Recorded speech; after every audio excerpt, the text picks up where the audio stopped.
On the 13th July that has passed was the anniversary of Asalaha Puja, where the Buddha first taught the Dhamma, with Venerable Anya Kodanya, who gained the eye of Dhamma, together with a great number of Brahma gods seeing the Dhamma as well. The Buddha then went to Rajagir city, to Veluwana monastery, and put Venerable Sariputta and Venerable Mahamoggallana as the right and left-hand chief disciples.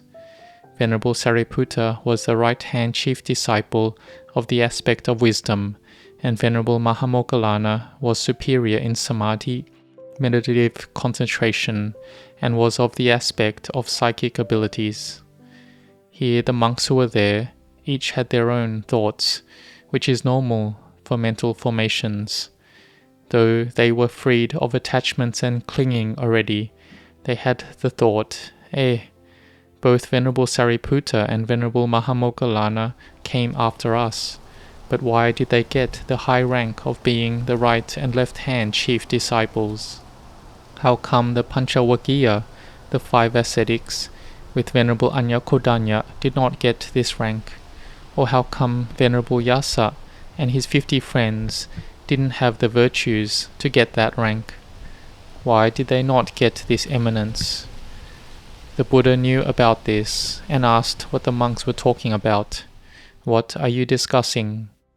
The monks said to the Buddha, why the chief disciples' ranks did not go to the first group of arahants, the Panchavakkiya, to Yasa or the 50 friends.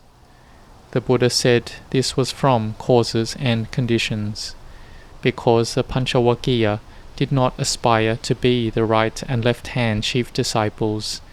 Venerable Anya Kodanya aspired to become the first disciple. As for Yasa and his friends, they aspired to be just arahant disciples. They aspired to be supreme disciples of the Buddha in different aspects. And as for some monks, like the Venerable Elder Gawampati, he had a background story as to how he got here.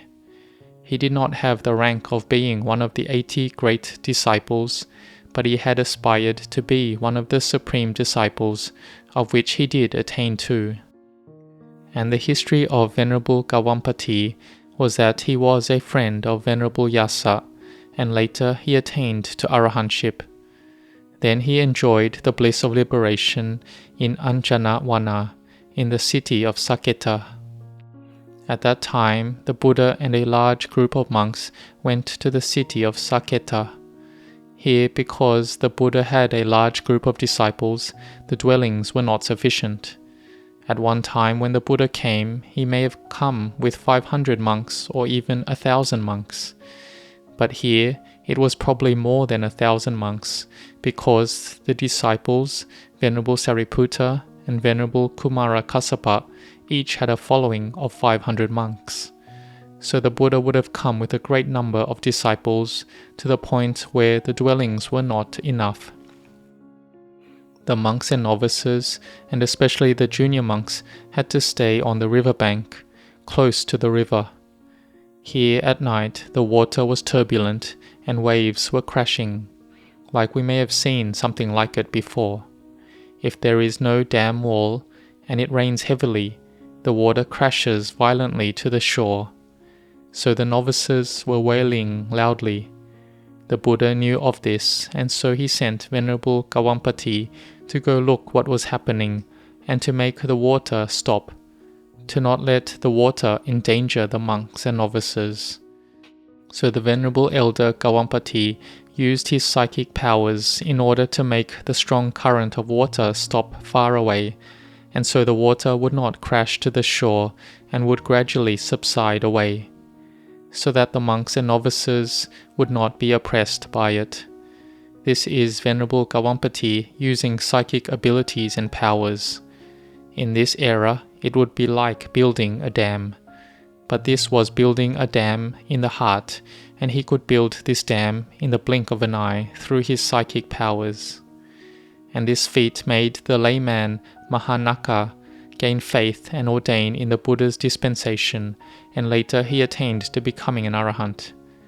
The Buddha talked of the background of Venerable Elder Gawampati, of how he had made the aspiration to be an elder disciple of a Samma Sambuddha, a perfectly awakened Buddha, and he did gain the Ehi Bhikkhu ordination, and he was the 10th arahant in this world.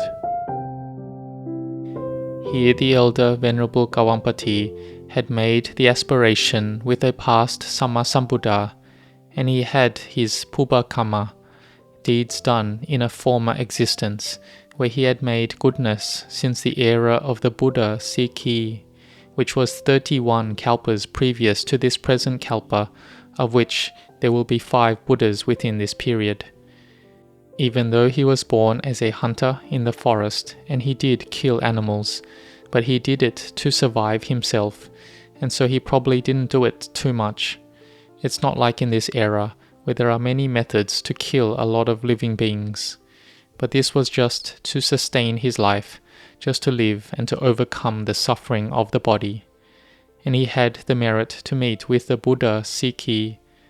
But even if one meets a Buddha and the heart does not have faith, you won't get any merit. But he met the Buddha and had a heart of faith, and in homage to the Buddha, he gave an offering of green butterfly pea flowers. And from this merit he was reborn in the Dewa realms. So this faith is important. When we have faith, then we have wisdom to see what to offer the Buddha. And even if it was just one butterfly pea flower from the side of the path, but out of his great faith and confidence of wanting to give homage to the Buddha, then this was a great merit. And he got to be born in the Dewa realms.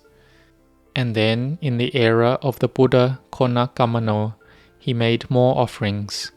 He built the parasol for the top of a stupa for the Buddha. And in the era of the Buddha Kassapa, he was born in a family with greater wealth. His family had a big herd of cattle and a lot of farmland.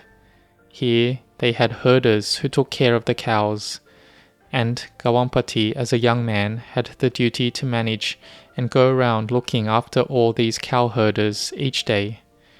One day as he was inspecting the work, he saw a venerable elder arahant monk who was going for alms in the village and staying around that area each day. Was this by chance, or was this due to his merit? This was his merit coming up, but he had made the merit before in past eras of Buddhas.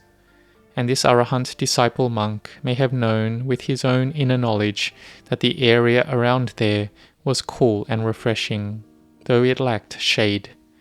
Gawampati saw that the venerable elder monk had difficulty from the sun shining down hot, and so he made a shelter out of sirisa tree to offer to that venerable monk. And then after dying, Gawampati was born in the Dewa realm. Due to his power of merit, he was born in a celestial mansion in the Chatumaharajika realm.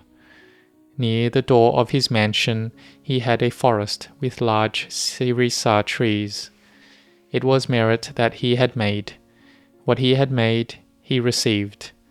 There were colorful and nice-smelling flowers which would grow in each season. He built barami, spiritual accumulations, with an arahant, and he was born as a Dewa for the span of time between the arising of the next Buddha, which is a lot, it is not small. And then in the era of our Buddha, he was born in a wealthy family and was the friend of Yasa.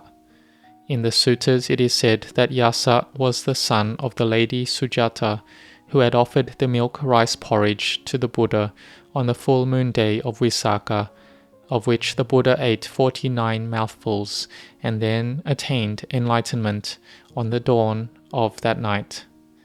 And Gawampati had built his barami of the Asubha meditation object into unattractiveness, as we have already learnt about. So here, these were the causes and conditions that he had aspired to just becoming an arahant disciple. there was no one else who had aspired to be the right and left-hand chief disciples. The right and left-hand chief disciples need to make parami for a much longer time.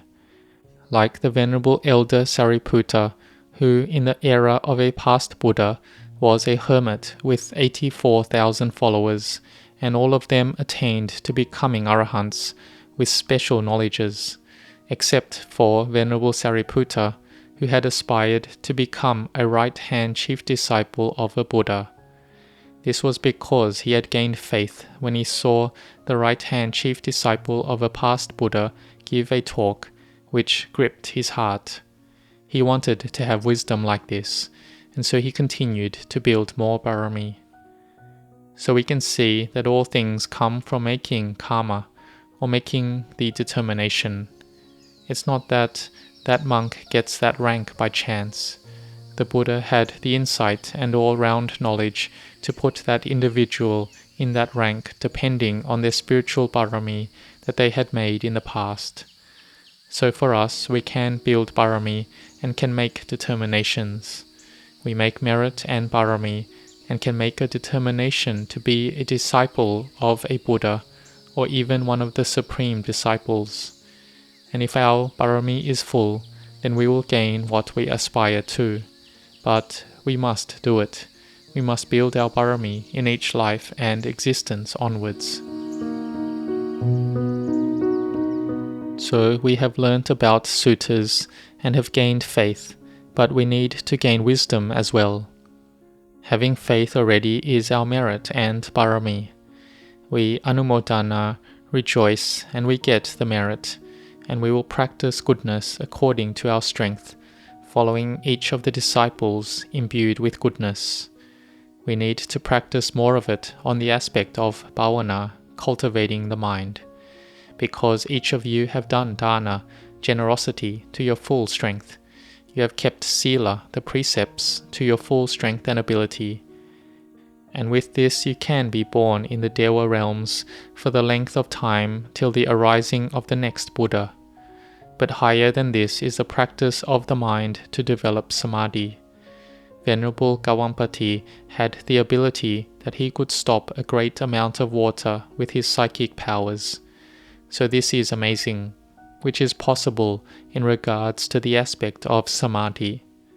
So when we have faith, then we have wisdom to practice following the teachings of the Buddha, and then we bring it inside of us to progress, to have dana, sila, and bhavana.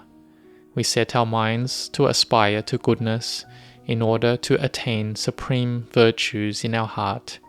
So may all of you set your hearts on this and have happiness. May you grow in blessings.